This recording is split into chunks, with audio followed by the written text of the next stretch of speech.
नमस्कार दोस्तों, मैं हूं दिनेश केवोरा। स्वागत है आपका न्यूज टाइम और एसटीएस न्यूज के साइमलकास्ट कार्यक्रम में। दोस्तों, इससे पहले कि मैं अपने विषय पर आऊं, मैं मणिपुर से आई हुई घटना की निंदा करता हूं, कड़े शब्दों में निंदा करता हूं। बल्कि आज पूरे भारत का दिल रो रहा है। ये कैसा भारत है जिसमें 120 से ज्यादा व्यक्ति मारे जाते हैं गृह युद्ध के अंदर और सत्ता पक्ष की ओर से एक आंसू नहीं गिरता है। कैसा भारत है ये जहां पर 2 महीने के अंदर 250 से ज्यादा चर्च जला दिए जाते हैं, किसी की आंख से आंसू नहीं गिरते हैं। इतने तो मंदिर पाकिस्तान में नहीं जलाए गए होंगे, शायद हो सकता है पिछले कई सालों में, जितने चर्च हमने 2 महीने में जला दिए वहां पर। और हम अपने आप को सेकुलर कहते हैं। और जब यूरोपियन संसद में बात उठती है तो उसको कहा जाता है कि हमारा आंतरिक मामला है। आपका देश और उसका एक हिस्सा गृह युद्ध में हो और आप कहें कि कोई उसमें हस्तक्षेप ना करे, लज्जाजनक भी है और शर्मनाक भी है। आज जब मणिपुर के अंदर देश की 2 बेटियों को जिस ढंग से नंगा करके घुमाया गया, शर्म आती है मुझे इन शब्दों का उपयोग करते हुए। क्या भारत की संवेदनशीलता मर गई है? और तब प्रधानमंत्री की आंख खुलती है और कहते कि कड़े से कड़ा संदेश दिया जाएगा, सख्त सजा दी जाएगी। जब 120 मौतें हुई थी तब उनका दिल नहीं रोया। सत्ताधीशों से पूछना पड़ेगा कि आपकी संवेदनहीनता की सीमा क्या है। अल्टीमेटली कहां तक आप जा सकते हैं? क्या इंतजार करेंगे कि जब भारत की बहु बेटियां सड़क के ऊपर इस ढंग से लज्जाहीनता के साथ दुनिया में लोग उसे पेश करेंगे तब आप बोलेंगे? यह विषय तो आज शाम का विषय है, लेकिन जो विषय आज सुबह के लिए मैंने उठाए हैं वो भी उतने ही संवेदनशील हैं, उतने ही महत्वपूर्ण हैं। मैं दर्शकों, कुछ हमारे पास अभी से कमेंट्स आए हुए हैं। मैं आपसे एश्योर करता हूं कि शाम की 5 बजे की जो हमारी बहस है इसी के ऊपर है। लेकिन सुबह मैंने दूसरी बहस इसलिए रखी थी क्योंकि भारत का गला घोंटने की कोशिश की जा रही है सरकार के द्वारा। जैसे जैसे सत्ता जा रही है उसके पैरों में कंपन बढ़ रहे हैं। फॉरेस्ट एक्ट के द्वारा अनलिमिटेड पावर्स को गेन करने की कोशिश की जा रही है, जहां पर किसी भी भारतीय लैंड को, बॉर्डर के अंदर हो या कहीं और हो, सरकार समझती हो कि ये देश हित में है तो वह एक्वायर कर सकती है और उसको किसी ट्राइबल से, आदिवासी से, किसी वनवासी से कोई परमिशन लेने की आवश्यकता नहीं है। इस बात का डिसीजन कौन करेगा? सरकार करेगी कि मुझे क्या करना है, और कोई चैलेंज नहीं कर सकता। अभी तक सभी राज्यों के अंदर कोऑपरेटिव्स हैं। वो कोऑपरेटिव शुगर कोऑपरेटिव हैं, मिल्क कोऑपरेटिव्स हैं, अलग अलग किस्म की कोऑपरेटिव्स हैं। ये कोऑपरेटिव सरदार पटेल का सपना था, महात्मा गांधी का सपना था, जिसको सरदार पटेल ने जामा पहनाया। और बाद में आनंद के अंदर जो आता है आपके सामने, जो दुग्ध कोऑपरेटिव आता है फिर पूरे देश में। और आपने फिर नंदनी के ऊपर क्या कहते हैं कि अमूल की एक किस्म से लादने की जो कोशिश आपने कर्नाटक इलेक्शन में देखी। अब मल्टी स्टेट कोऑपरेटिव एक्ट के द्वारा, यानी कि एक स्टेट की कोऑपरेटिव दूसरे स्टेट में जाके एक्ट कर सकती है, या एक छत्र छाया, एक ऐसा अम्ब्रेला बनाया जाए सेंटर में जहां सारी कोऑपरेटिव उसके अंडर में आ जाए। इससे बड़ी लज्जाजनक बात क्या हो सकती है कि इनको भी अपने शिकंजे में कसने की कोशिश की जा रही है। और तीसरा मुद्दा डिजिटल प्राइवेसी का, यानी कि जो बात आज हम कर रहे हैं, हमारे जो आपस में संवाद हैं, चाहे वो इस माध्यम से हो, चाहे वो फेसबुक से हो, व्हाट्सएप से हो, उनके ऊपर शिकंजा कसने की कोशिश की जा रही है। ये 3 बिल मैंने चुने हैं जो अब संसद में पेश किए जा रहे हैं मानसून सत्र में। ये देश का गला घोटने की कोशिश है फॉरेस्ट एक्ट के द्वारा, मल्टी स्टेट कोऑपरेटिव एक्ट के द्वारा और डिजिटल प्राइवेसी एक्ट के द्वारा। इससे बड़ी लज्जाजनक बात क्या हो सकती है कि नाम तो डेमोक्रेसी है, लेकिन अब नाम है मदर ऑफ डेमोक्रेसी। अगर मदर ऑफ डेमोक्रेसी का मतलब है कि देश का गला घोटना, तो शायद हमें चीजें कुछ देर से समझ में आ रही हैं। इस पर बात करने के लिए आज हमारे साथ जो विद्वान मौजूद हैं, परिचय करवा देता हूं। सुनील शुक्ला जी और डॉक्टर अनिल जैन जी, नमस्कार और जय हिंद सर।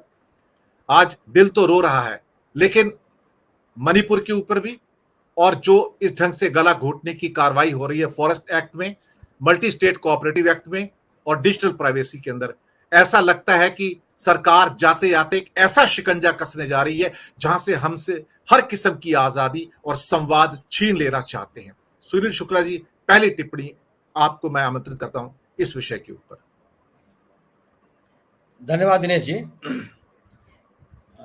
ये जो आज से सत्र शुरू हो रहा है संसद का, और सरकार ने जो विधायी कार्यों की रूपरेखा प्रस्तुत की है, इनमें इन 3 महत्वपूर्ण बिलों की जिनकी आपने चर्चा की, निश्चित रूप से ये लोकतंत्र को मजबूत करने का तरीका नहीं है।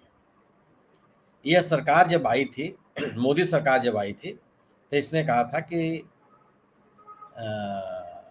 लेस गवर्नमेंट मोर गवर्नेंस, और सरकार का हस्तक्षेप कम से कम होगा और व्यवस्था को और व्यवस्थित करने का प्रयास किया जाएगा। आज आप क्या कर रहे हैं? हर क्षेत्र में जहां पे सरकार को नहीं भी दखल देना चाहिए, वहां दखल देने की कोशिश की जा रही है। संघीय ढांचे पर हमले की कोशिश की जा रही है, संघीय ढांचे को कमजोर करने का प्रयास किया जा रहा है। विमर्श तो है ही नहीं है, जो लोकतंत्र के लिए बहुत ही आवश्यक एक तत्व है। ये विमर्श हो तो उस पूरे सरकार के इस पूरे कार्यशैली में शामिल नहीं है। विपक्ष को आप स्वीकार करने के लिए तैयार नहीं है, तो इस सरकार ने अपने जो मंतव्य है बहुत पहले स्पष्ट कर चुकी है। अगर जो सरकार कहती है कि विपक्ष केवल विकास में अवरोध पैदा करने के लिए, जो पार्टी जो सरकार ये कहती है कि देश की सबसे प्राचीन जो एक राजनीतिक दल है, उस राजनीतिक दल से इस पूरे देश को मुक्त कर दिया जाए, गोया कि लोकतांत्रिक प्रवृत्ति प्रक्रियाओं में आपकी आस्था नहीं है।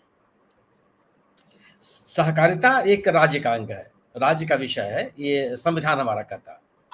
सहकारिता के मसले पे राज्यों का अधिकार बनता है, वो उस पर नियम कानून बनाते हैं।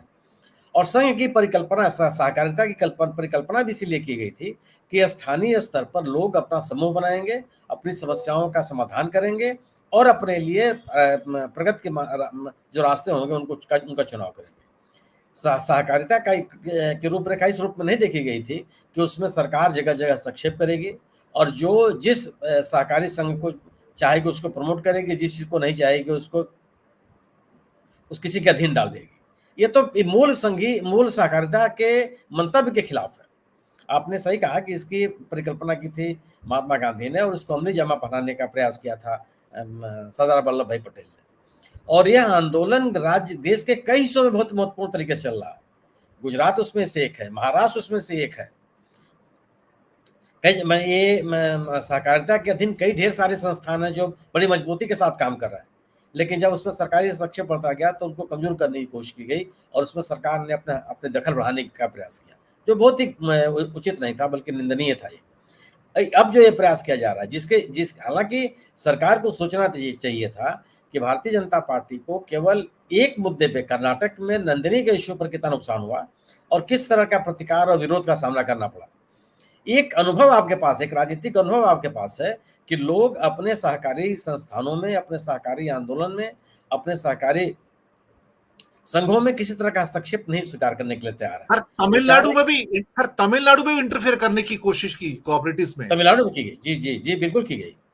तो एक तो परिणाम आ गया आपके सामने ना, कर्नाटक का तो परिणाम आपके सामने है। लोगों ने मुखर होकर के आपका विरोध किया कि यह तरीका ठीक नहीं है, प्रवृत्ति ठीक नहीं है। ठीक, कोई भी संस्थान कहीं जाके काम करे, ये बहस का विषय हो सकता है, लेकिन सवाल है कि किसी जो सहकारी संस्थान काम कर रहे हैं, वहां एक मजबूत संस्थान को जबरदस्ती खड़ा करने का प्रयास क्यों किया जा रहा है? क्या वहां के लोगों की मांग है कि हमारे यहाँ भी यह भी आंदोलन चलाया जाए, यह भी संस्थान हमारे यहाँ की काम करें? सहकारी संगठन तो स्थानीय स्तर पर काम करने के लिए ही है, प्रतियोगिता पैदा करने के लिए थोड़े हैं वो। ये तो उद्देश्य ही नहीं था कभी सहकारी संगठनों का, सहकारिता आंदोलन का वो नहीं था। सहकारी बैंक इसीलिए आए कि उसमें किस तरह की प्रतियोगिता नहीं होगी, स्थानीय स्तर पर उनका समाधान किया जाएगा। निश्चित रूप से सहकारी संगठनों में तमाम तरह की कमियां पैदा हो, लेकिन वह कमियां भी राजनीतिक दलों के हस्तक्षेप से पैदा हो, वह कमियां भी, वह दोष भी सरकारों के हस्तक्षेप से पैदा हुए।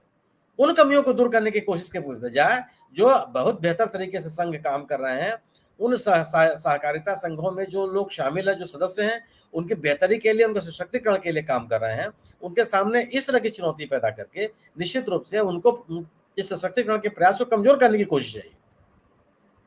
आपने जो अन्य बिलों की चर्चा की, सवाल एक और बिल की चर्चा आया, मैं दिनेश जी आपने देखा होगा, जिसमें यह है कि सेंट्रल गवर्नमेंट के क्लास 1 जो कैडर संवर्ग के अधिकारी हैं, खास उसमें उल्लेख है आईएएस, आईपीएस, आईएफएस अधिकारियों का कि वह सेवानिवृत्ति के बाद भी सब केंद्र सरकार के से अनुमति के बगैर कोई चीज लिखेंगे नहीं, कोई पुस्तक नहीं प्रकाशित करेंगे। राज्यों का जिस कैडर में वो काम कर चुके हैं, जिस राज्य में वो रहे हैं, उनका दखल नहीं रह जाएगा। माने क्या सा तरीका है ये?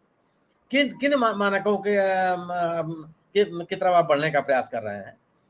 हम और आप, पूरा देश चिपको आंदोलन से परिचित है कि पर्यावरण को बचाने के लिए, जल जंगल जमीन को बचाने के लिए कितने बड़े पैमाने पर आंदोलन चलाए गए, देश के विभिन्न राज्यों में चलाए गए।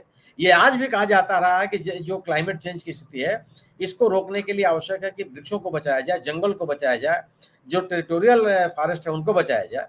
ऐसे में इस तरह का कानून ला देना कि सरकार जो चाहेगी वो कर लेगी, उसमें किसी का हस्तक्षेप नहीं होगा, किसी तरह का प्रतिवाद नहीं होगा, कोई असहमति नहीं पर सुनी जाएगी, कहीं पे अपील आप नहीं कर सकते। ये तो एक मनमाना निर्णय लेने का ढंग है, और यह बताता है कि सरकार अपने लोगों से, उन लोगों से जिनके लिए वो चुनी गई है, उनसे बातचीत करने के लिए तैयार नहीं है।